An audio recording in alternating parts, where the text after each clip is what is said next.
ધારી તાલુકાના પેસ્ટ સેન્ટરના મોટાભાગના શિક્ષકો તેમજ આચાર્ય કોઈપણ પ્રકારની શિક્ષણ વિભાગની પૂર્વ મંજૂરી લીધા વગર ફરજના સમય દરમિયાન ક્રિકેટ રમતા જોવા મળ્યા.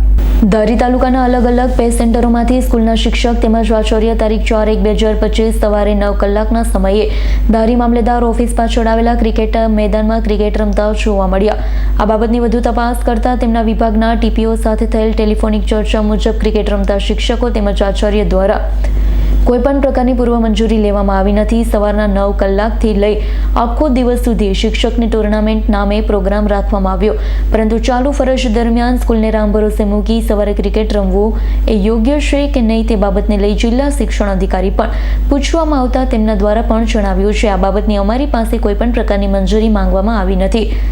સરકાર દરેક સ્કૂલમાં જે પ્રમાણે જોઈએ તે પ્રમાણેની સુવિધા સાથે ઇન્ટરનેટ તેમજ શાળા બિલ્ડિંગો જેવી વિવિધ પ્રકારની વસ્તુઓ અર્પણ કરે છે, પરંતુ ક્યાંક ને ક્યાંક આવા બેજવાબદાર શિક્ષકના લીધે છોકરાઓના શિક્ષણ ઉપર પણ અસર પડતી હોય તેવું જોવા મળ્યું છે. તાલુકા પ્રાથમિક શિક્ષક સંઘ દ્વારા ક્રિકેટ ટુર્નામેન્ટનું આયોજન કરવામાં આવ્યું છે, જે દરેક પે સેન્ટરની ટીમ વાઇઝ આયોજન છે કે પે સેન્ટર વાઇઝ બધા રમશે શનિવાર અને રવિવારના રોજ.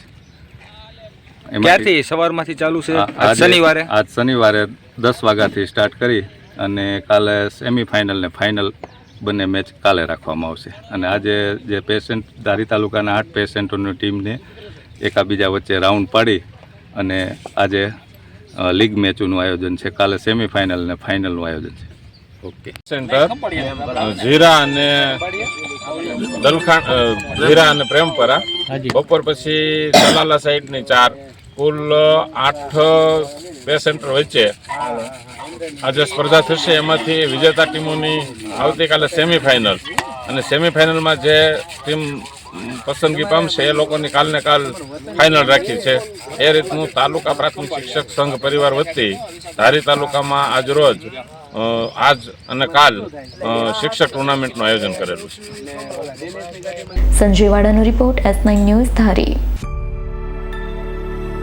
અમારી તમામ માહિતીથી અપડેટ રહેવા માટે જોડાયેલા રહો S9 ન્યૂઝ સાથે.